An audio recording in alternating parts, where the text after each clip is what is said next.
Hello all and welcome back to our regularly scheduled programming.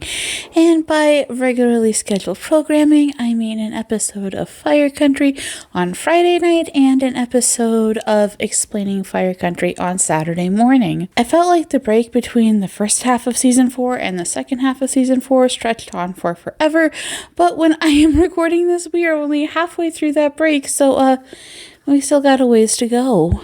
It also means that we're back in that fun, precarious space where I make videos and things that happened literally the night before they come out may be completely changing things. Case in point, right now I'm making this before the season comes back, which means we don't know what happens at the conclusion of the Drake County fire in season 4. But I have seen those promo photos, and Manny looks particularly stressed out. I can tell that it's not going to be good, though, looking at the promo images that were released for this episode. Look at Manny's face, and then look at Luke's face. Does this look like the face of a man who gets to fire his nemesis? Unfortunately, it does not. This is actually kind of a fun thing for me because the last time we fought a fire in Drake County was in My Kind of Leader, and that just so happens to be the cutoff that I use for these videos. That means that for my friends who see these videos early, they're going to get a whole recap of that episode before it comes out. And for you guys, well, we'll see, because when this essay comes out, that episode will have come out last night. Actually, talking about what happened the last time we were in Drake County is a good segue into what I think is the most interesting thing about Manny, and it's really the bulk of his storyline in season 1. Just like with all of the non-Vince, Sharon, Luke essays, I'm going to be breaking this in half, with Manny's storyline up front and how his character works in the back. This might be easy to miss, but while Manny is a part of the cast and has worked with Vince and Sharon prior to the start of the show, he certainly is not a part of the Leone orbit, at least not at the start of the series. Brief Fire Country history lesson as of who owns the dirt. We don't know exactly how it is that Manny ended up in Edgewater and as Three Rock's captain. We know Sharon was the captain of Three Rock for many years, and then likely ascended directly to the role of division chief. We don't know exactly how this happened, but we do know that she beat out 120 other people for the job, and one of those people was likely Luke. Before Sharon got her promotion, we know Manny worked with Luke as a civilian firefighter after he got out of Three Rock. We know they attended this Chicago Urban Rescue Conference together where they went out drinking, and apparently there was a story with Malort. In season 3, Luke praises Manny as the guy who built himself up from the bottom. There's a lot more to Luke and Manny's relationship, particularly in season 1, but that's going to be the subject of Luke's part 2 essay. But the history is important because it tells us that while Manny is part of the texture of the station, he wasn't part of the Leone family the way that Eve and Jake are. I always found it interesting that Manny did not know who Bodhi was when he got off the bus. He didn't figure it out at all through Bodhi's training, even though Bodhi has a tattoo that says Riley. Even when Bodhi tells Manny that he's from Edgewater, Manny still didn't have a clue, though he gets caught up to speed pretty quick when Bodhi calls Sharon Mom. Only a day later, we're getting more evidence that Manny isn't part of their family. When Vince shows up to the rec center fire and is abusive towards Bodhi, Manny is shocked. But Bodhi doesn't look surprised. Manny goes to confront Vince as soon as the fire is out, and Vince says that Bodhi breaks people's hearts. Vince frames this as something that Sharon won't learn, but he's already accepted. An episode later, Sharon tells Manny that she wants Manny to make Bodhi more like him, not the other way around. Manny has absolutely zero clue as to what she's talking about. We never get official confirmation of what her worry is, but based on Bodhi's patterns and Sharon and Luke's conversation in the season 3 opener, I would say it's some version of Bodhi habitually going looking for trouble.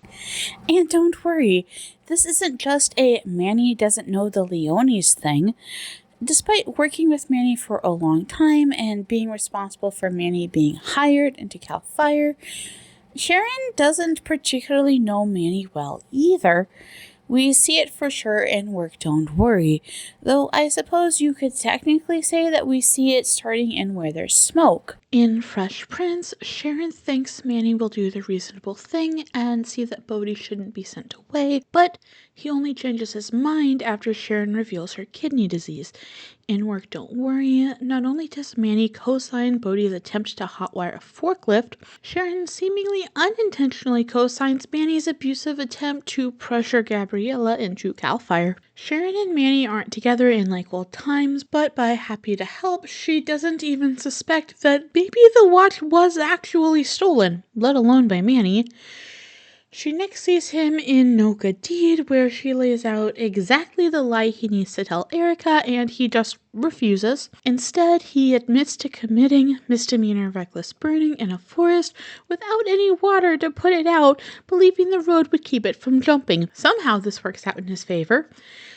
Sharon and Manny don't see each other after this until Mama Bear, where she recognizes Manny's behavior as gambling addiction. Sharon and Vince later invite Manny to stay at their house where he lives from 2 pink lines through A Cry for Help, but we're gonna have to get into that info when we talk about that episode. Despite Manny living with them, we don't actually see any scenes of it, and that's an interesting point because Manny also starts living with Sharon in the tiny ways we start to heal. And by the way, does anybody know if he's still living with her? There is one thing though that happened through this whole stretch that I find interesting, and it's very specifically in False Promises. Even though Manny is living with Vince and Sharon, therefore Vince almost certainly has to know that he has a second job as a dock worker, Gabriella doesn't. Which means this isn't something that Vince is discussing at the station, and therefore not something that he knows is going to trigger Gabriella, which it certainly does. Now we've made it back to the Drake County Fire and the episode My Kinda Leader. In this episode, the 3 Rock guys are dispatched to help cut line with hotshots, federal wildland firefighters who cut line for a living. Paul Knox, the superintendent, though he is wearing a red captain's hat, says he doesn't have time for out-of-town choke artists. Manny and Bodhi largely dismiss this as anti-Comcamp prejudice. However, Knox makes it quite clear that his beef isn't with Comcamps, but Edgewater, more specifically Vince, and now his kid Bodhi. This episode takes place in early 2023, and if the fire took place 21 years ago, that means Bodhi would have been 9, and Vince would have been a firefighter for about 13 or 14 years. That also means that Vince was the age that Bodhi is now. Knox says that Vince called a retreat, leading to the loss of people and cattle. I bring this up because, one, clearly Manny doesn't know anything about this incident in the episode, and 2, I know this is cheating, but we know that Drake County also had a severe burn in 2019. This caused the burn scar that Chief Springer references in Who Owns the Dirt. Manny says he studied that fire when Springer talks about it, so it seems like he wasn't on this fire either.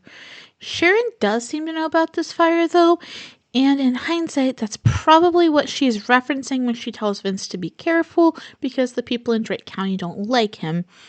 If Manny knew this history, surely he wouldn't be so willing to play mad scientist with the current fire. I guess what I'm seeing as I sum up the storyline of Manny's is that the show certainly sells these 7 people as being a part of this big family, but I was exactly right in my Riley video. There is a fundamental divide between the Perez's and the rest of the cast. That divide is time, it's institutional knowledge, it's familial knowledge. Manny doesn't understand how these people work, and these people don't understand how Manny works. I do, though.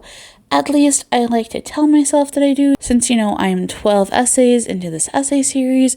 I've also got a couple of those hidden character essays and those off-season essays. I've also got like 50,000 words of notes across the series and an entire Manny abuse tracker. But you see, unlike in my Walter essay where I showed you every tactic of Manny's, or my Vince Part 2 essay where I'm going to cleanly line it up and show you how he changes, I'm gonna have to take a different approach with Battalion Chief Perez. Manny actually differs quite a bit from other characters that I've talked about as far as his abuse. Whereas the other characters seem to only target a few people, Manny just kind of hits everyone. Think about it this way. Vince specifically attacks Bodhi and tries to manipulate the thoughts of the people around him so they believe Bodhi is bad. Walter has behavior that looks similar to Vince, but with less emotional dysregulation and more cruelty. Vince believes he is correct and can explain that to people, whereas Walter knows he's wrong and turns the abuse on and off as it suits him, unless he's super pissed off like in One Last Time. Manny, though, Manny is just a human wrecking ball. I've started my essay list for Season 2, and there's literally an essay called Manny Perez, Season 2's Human Wrecking Ball. But in Season 2, Manny's wrecking ballness is generally fucking everything up in every episode, whereas in Season 1, his wrecking ballness is more being a general menace to everybody, and everyone on the cast still loves him. Okay, that's not fair. I think when we look at a wrecking ball, we're generally looking at someone who barrels through life without any idea of where they're going or who they're harming. That's not quite who Manny is. Is Manny sometimes cruel? Yes. Is he sometimes reactive? Also yes, but he doesn't feel like a mustache-twirling supervillain like Walter often does, nor does he behave like the dysregulated mess that is Vince. Instead, Manny knows what he wants, and his behavior is designed to get it. When someone is performing the way he wants them to perform, he treats them great, but when they diverge, he gets mean. I think the best way to show you this pattern is to go through the 5 characters for whom Manny has expectations of. I'll show you how he gets when they don't do what he wants and how his behavior is back to normal when they do. I'll start with Gabriella because she's the easiest and the first one we see. Then I'll move on to Bodhi, Eve, Sharon, and finish up at Vince. When it comes to Gabriella, I think the main thing Manny wants from her is both control and for her to be the perfect daughter. I don't mean perfect daughter in the Mulan singing about getting married and having a family sense.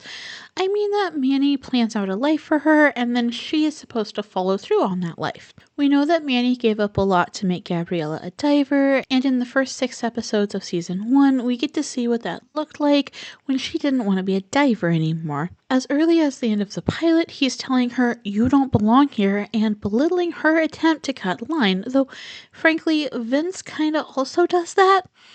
In Fresh Prince of Edgewater, we see that she has gotten a job at the rec center as a diving instructor. She decides that she wants to stay, but Manny is not happy about that.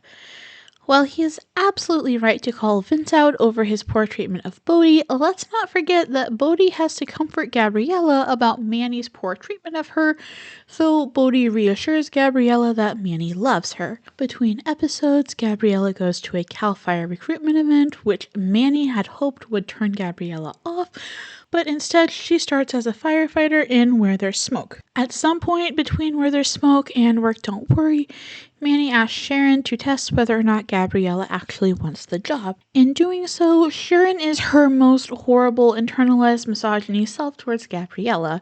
She gets super offended at Gabriella's correct assessment that this treatment is because of Gabriella's gender.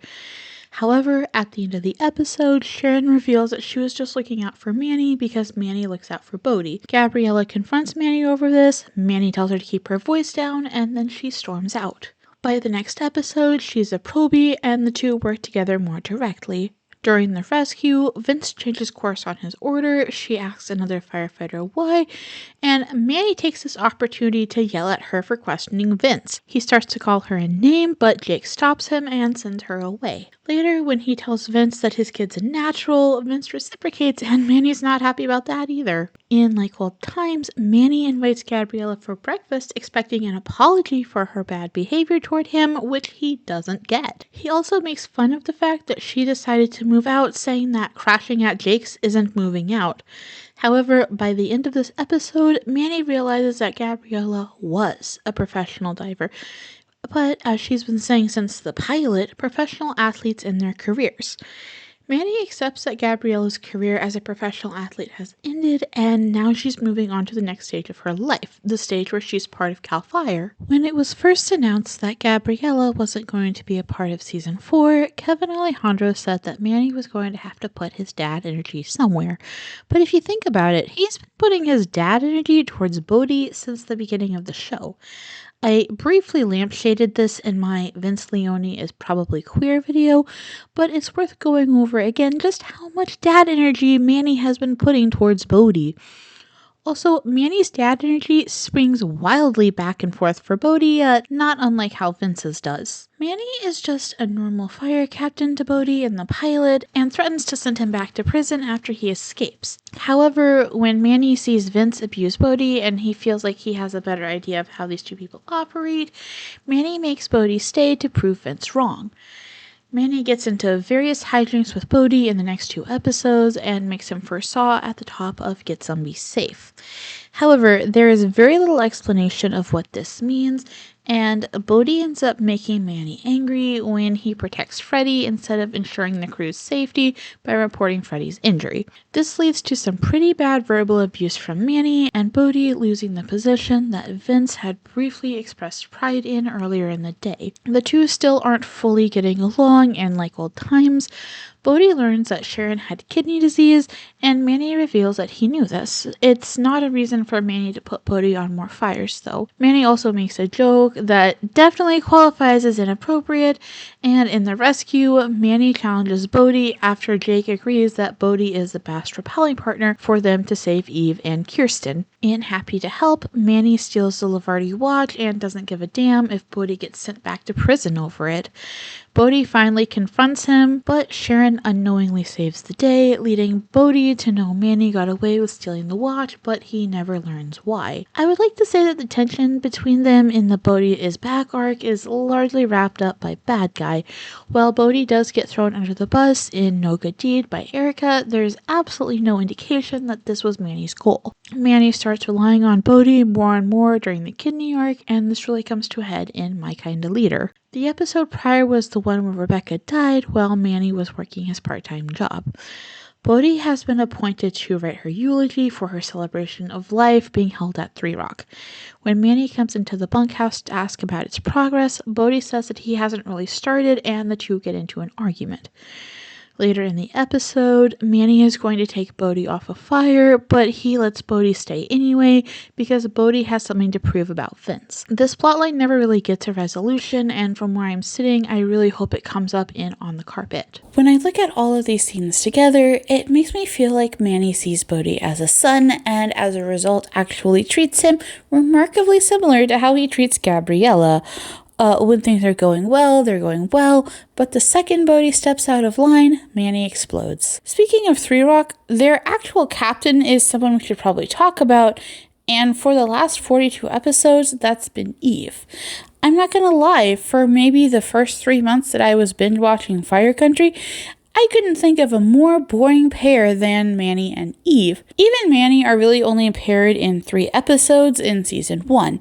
Get Your Hopes Up, Affair to Remember, and False Promises. However, I think that's what makes it interesting. Manny just kind of speed runs through his pattern with her. Get Your Hopes Up is the first episode where Eve works directly with the inmates. Bodhi had been told she was going to train the inmates on tool safety, but it's implied she had more planned before a delivery truck crashed into the station.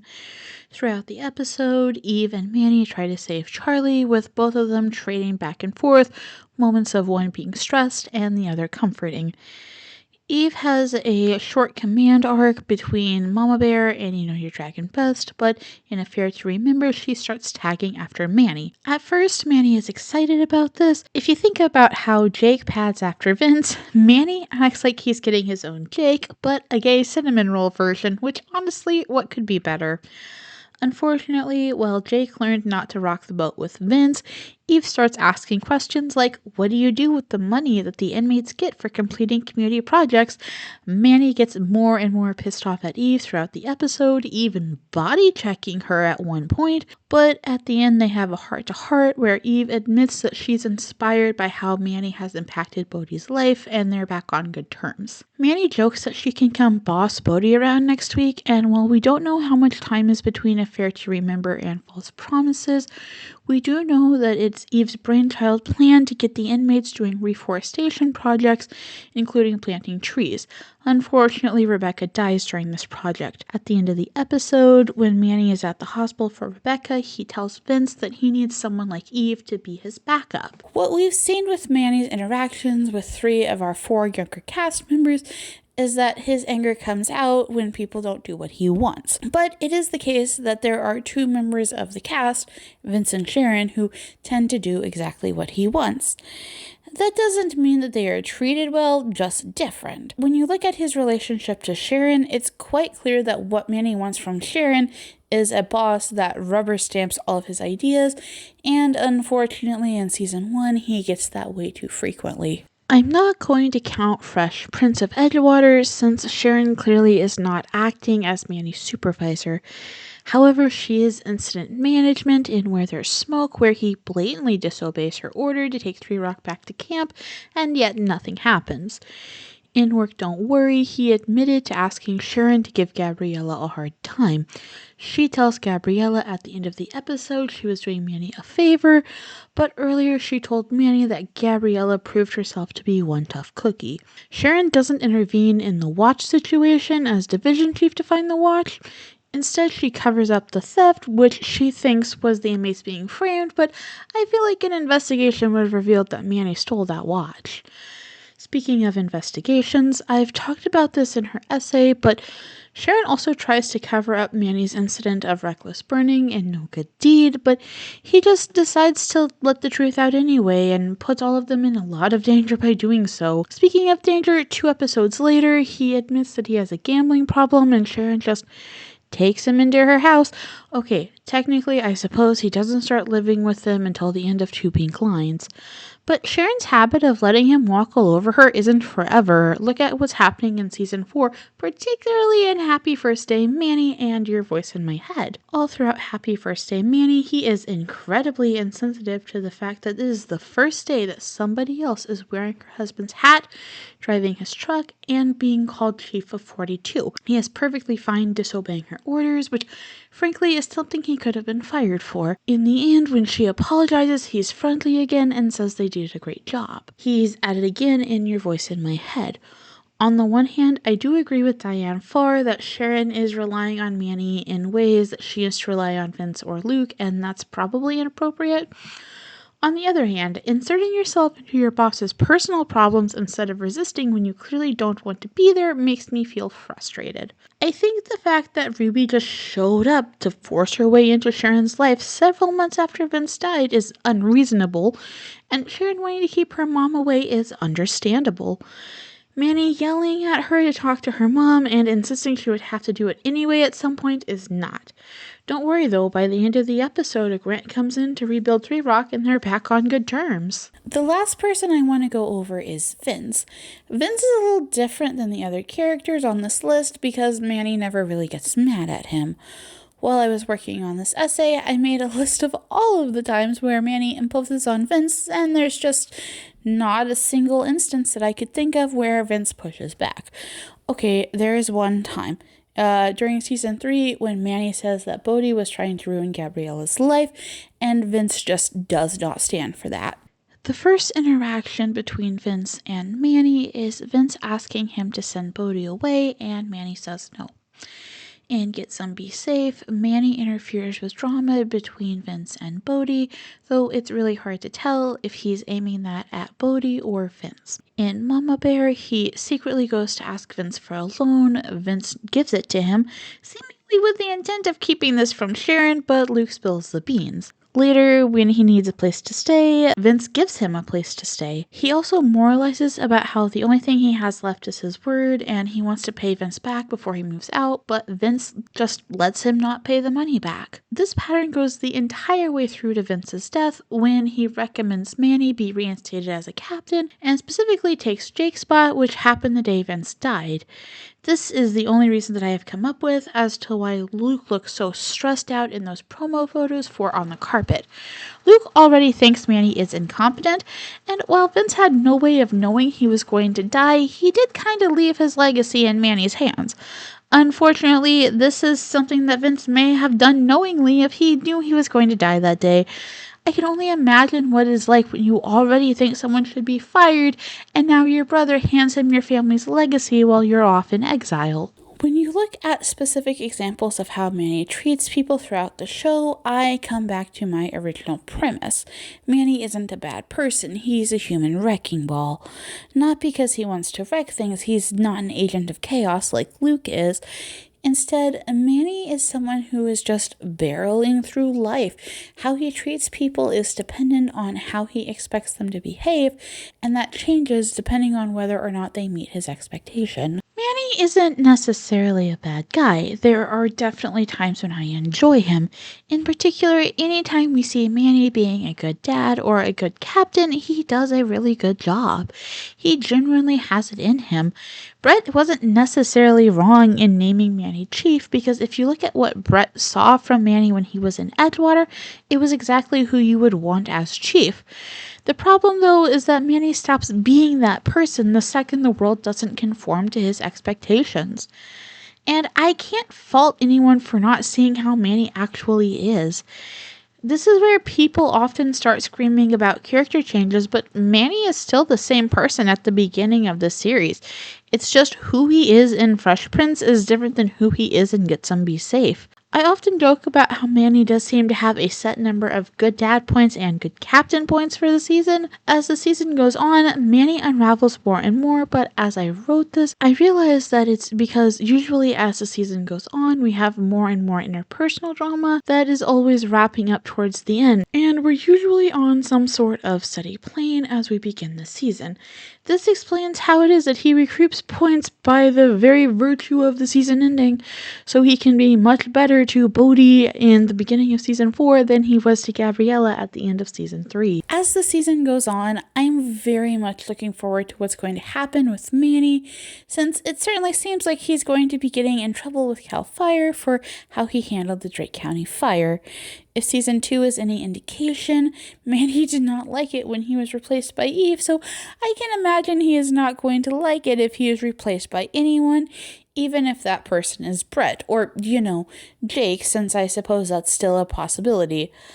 Speaking of Jake, I suppose it's about time that we get around to Edgewater's favorite golden boy, or perhaps not golden boy with how he fared with Brett.